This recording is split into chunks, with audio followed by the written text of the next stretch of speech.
Assalamualaikum warahmatullahi wabarakatuh.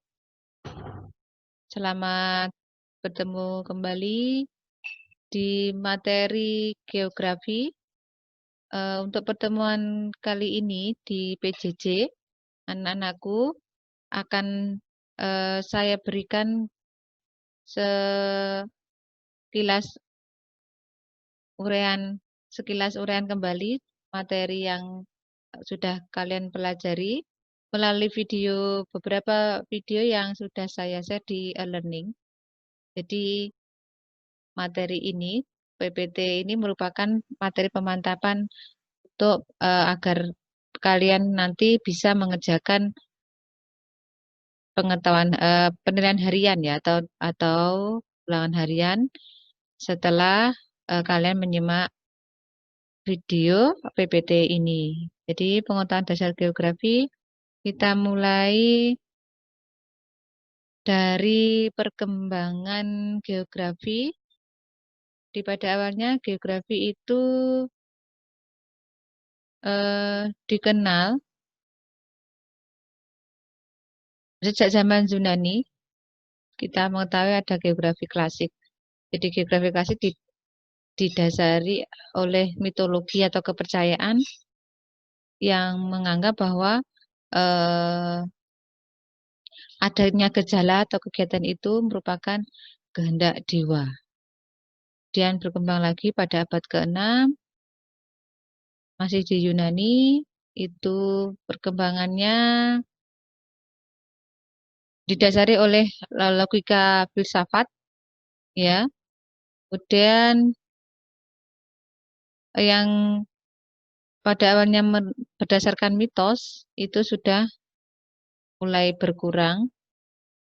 Nah, pada geografi klasik ini kita banyak mengenal tokoh-tokoh yang berjasa, diantaranya adalah Herodotus, itu bapak geografi dunia, Eratosthenes, dan lain sebagainya. Jadi ini gambaran sekilasnya. Kemudian, nah pada perkembangan berikutnya, pada abad pertengahan itu menyebar ya di daerah timur. Jadi menyebar di daerah timur. Kemudian pada awal abad ke-8 itu semakin berkembang dengan adanya metode penelitian geografi. Jadi semakin berkembang sampai sekarang. Nah, kita banyak mengenal tokoh-tokoh geografi baik yang berasal dari luar maupun dari Indonesia. Kemudian, nah ini beberapa definisi tentang geografi bisa kalian simak, termasuk ahli geografi dari Indonesia, yaitu Bapak Erbin Tarto. Dia merupakan Bapak Geografi Indonesia sekaligus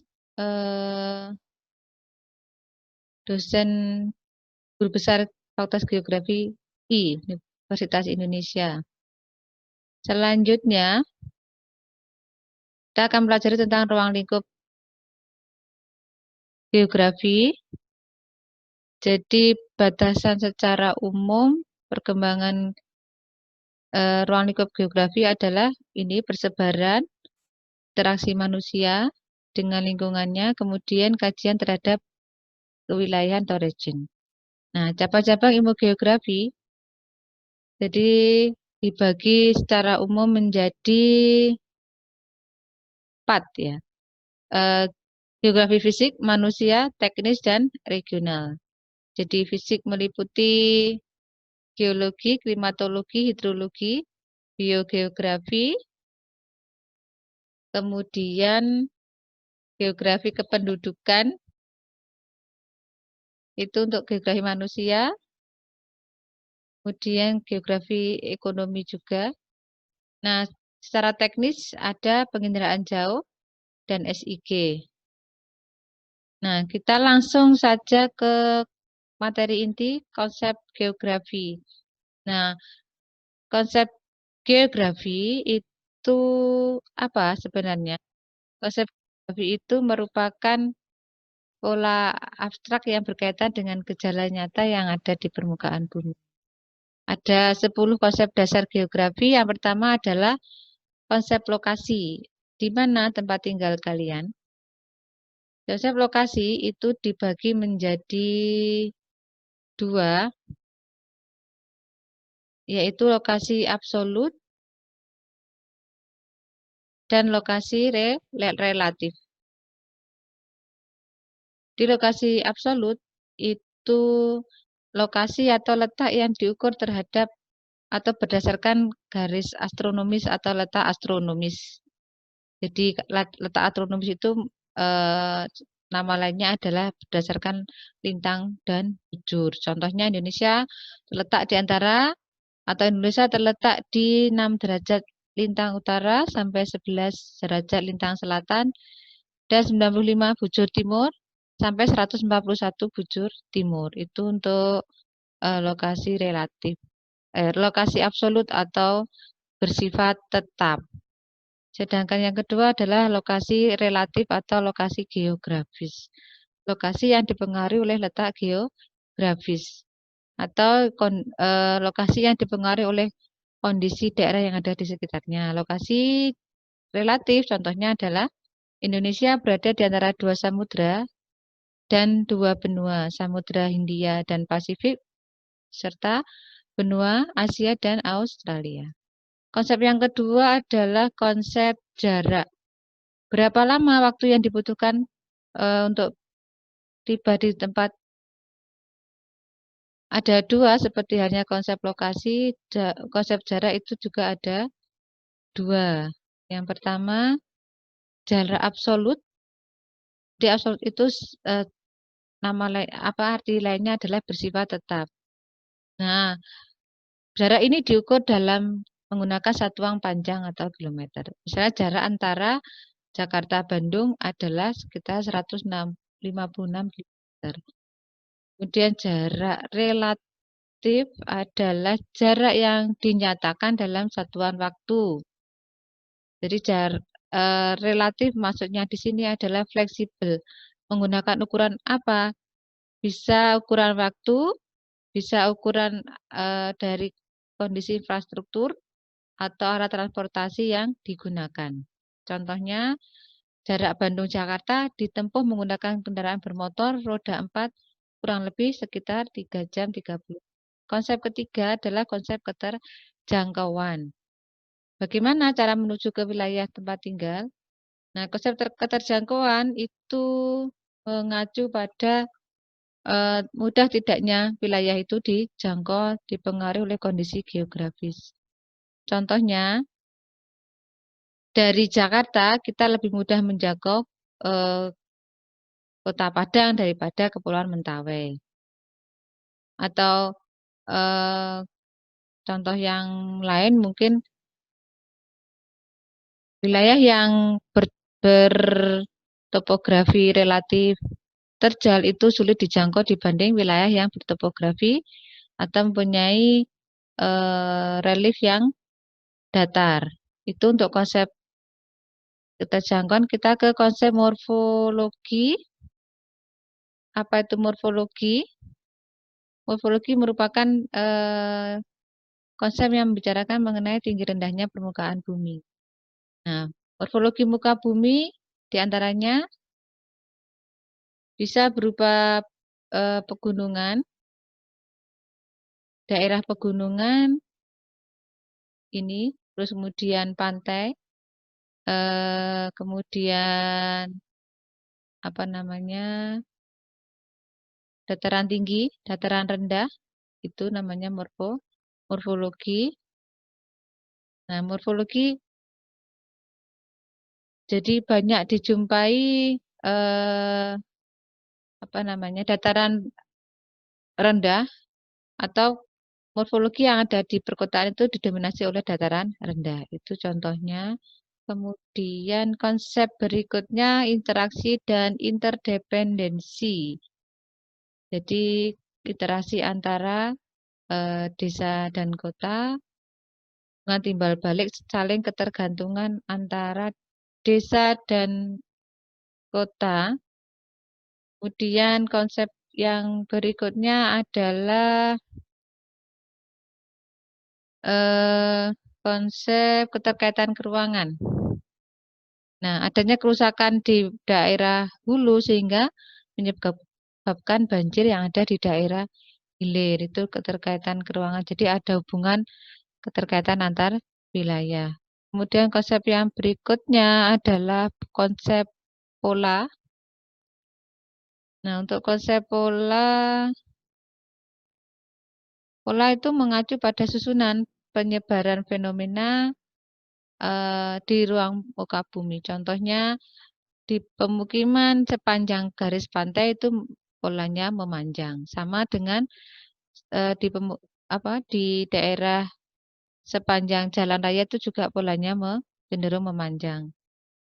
Kita ke konsep aglomerasi. Konsep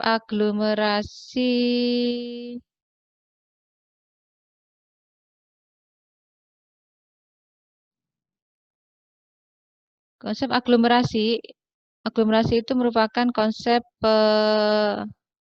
pengelompokan ya. Pengelompokan atau pemusatan. Nah, di sini ada contoh jadi pemusatan yang terjadi bisa karena proses alami atau tindakan manusia. Contohnya adalah di sini pemusatan daerah industri di Cikarang ya, di Bekasi. Itu untuk contoh aglomerasi. Kemudian kita ke konsep nilai kegunaan, fungsi wilayah tempat tinggal. Nah, pada konsep nilai kegunaan, contohnya pantai. Pantai memiliki nilai guna yang berbeda bagi setiap orang. Contohnya kalau untuk wisatawan itu digunakan sebagai tempat berekreasi, tetapi untuk warga sekitar tidak untuk rekreasi, tetapi digunakan sebagai tempat untuk berdagang atau mencari cari rezeki ya untuk berdagang. Kemudian konsep yang terakhir adalah diferensiasi area dari kata different atau memiliki keunikan atau karakteristik yang khas. Nah, penduduk pantai itu biasanya profesinya sebagai nelayan. Kalau penduduk yang berada di dataran rendah itu berprofesi sebagai petani. Kita ke prinsip geografi. Ada 4 prinsip geografi. Ini nanti silakan difahami yang saya beri warna dominan lebih terang itu merupakan keywordnya atau kata kuncinya. Ada prinsip distribusi, kata kuncinya mesti adanya persebaran. Kemudian interrelasi, kata kuncinya adanya keterkaitan atau sebab akibat.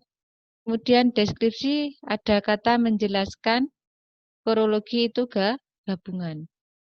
Distribusi atau persebaran. Jadi mengenai fenomena atau persebaran geografi di muka bumi yang tidak merata. Contohnya, pada peta yang di sini itu merupakan peta persebaran fauna di Indonesia yang tidak merata, terbagi menjadi 3 kawasan, Asiatis, Peralian, dan Australis. Interrelasi itu lebih pada hubungan timbal balik antara 2 hal. Jadi karena antara gejala fisik dengan fisik atau fisik dengan sosial atau sosial dengan sosial. Jadi terjadinya banjir yang sangat parah. Biasanya ada faktor penyebabnya adalah penebangan hutan di wilayah hulu misalnya. Kita ke prinsip ketiga, deskripsi.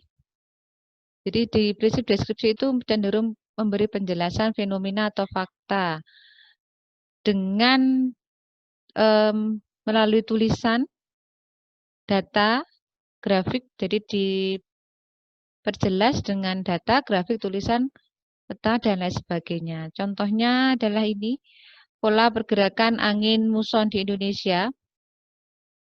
Nah, pada saat ini Indonesia memasuki musim kemarau, berarti kita mengalami angin muson timur yang bergerak dari benua Australia yang tidak banyak membawa uap air, sehingga sampai di Indonesia kita mengalami musim kemarau. Yang ketiga, prinsip korologi itu menggabungkan tiga prinsip yang sebelumnya. Bisa kalian lihat penjelasannya di sini yang sudah saya coret itu. Kemudian langsung kita ke pendekatan geografi. Nah, pendekatan geografi muncul karena permasalahan yang ada dalam geografi. Jadi bisa masalah lingkungan, bencana alam, masalah kependudukan, pertanian, dan industri, kemudian juga masalah yang berhubungan dengan keruangan desa kota. Contohnya, ada tiga pendekatan geografi. Yang pertama adalah pendekatan keruangan atau pendekatan spasial. Jadi pendekatan keruangan itu lebih eh, diakibatkan karena permasalahan yang berasal atau dominasi dari faktor alam. Contohnya yang kemarin baru kita lihat, ada terjadi banjir bandang di Masamba, Sulawesi Selatan, bulan Juli, yang sehingga merusak beberapa infrastruktur dan korban jiwa. Yang kedua, pendekatan ekologi atau lingkungan. Jadi pendekatan ini digunakan untuk mengkaji permasalahan geografi yang faktor penyebabnya karena adanya interaksi manusia dengan lingkungan. Jadi ada sebab, ada akibat. Contohnya ini, penebangan hutan menyebabkan tanah atau banjir dan longsor di daerah hulu. Jadi lebih kepada aktivitas manusia dengan lingkungan. Yang ketiga adalah pendekatan kompleks wilayah. Jadi kata kunci ini yang harus kalian perhatikan, mengkaji permasalahan geografi yang ada kaitannya dengan wilayah lainnya, mengkaji kasus geografi yang disebabkan oleh gabungan faktor fisik dan faktor sosial. Jadi contohnya biasanya banjir di Jakarta itu karena disebabkan oleh curah hujan yang tinggi, tetapi selain curah hujan tinggi, ada aktivitas manusia yang merusak lingkungan atau ekosistem. Ya, contohnya membuang sampah sembarangan ke sungai, sehingga pendekatan yang bisa digunakan itu pendekatan kompleks wilayah atau tidak pendekatan yang ekologi. Jadi kompleks wilayah itu merupakan gabungan antara pendekatan keruangan dan pendekatan ke lingkungan atau ekologi. Jadi ini yang bisa saya jelaskan anak-anak. Nanti silakan PPT ini bisa kalian unduh sendiri untuk dipelajari lebih lanjut. Nah, setelah ini silakan kalian menyimak pembahasan materi saya pada latihan soal kemarin, sebelum nanti kalian siap untuk mengerjakan soal di penilaian harian, agar nilainya nanti lebih bagus atau bisa mencapai KKM. Itu saja yang bisa saya sampaikan. Ingat, setelah ini kalian harus menyimak materi saya, materi mengulas latihan soal yang kemarin. Ya, jadi untuk mempersiapkan diri kalian mengerjakan soal penilaian harian. Itu saja. Wabillahi taufiq wal hidayah. Assalamualaikum warahmatullahi wabarakatuh.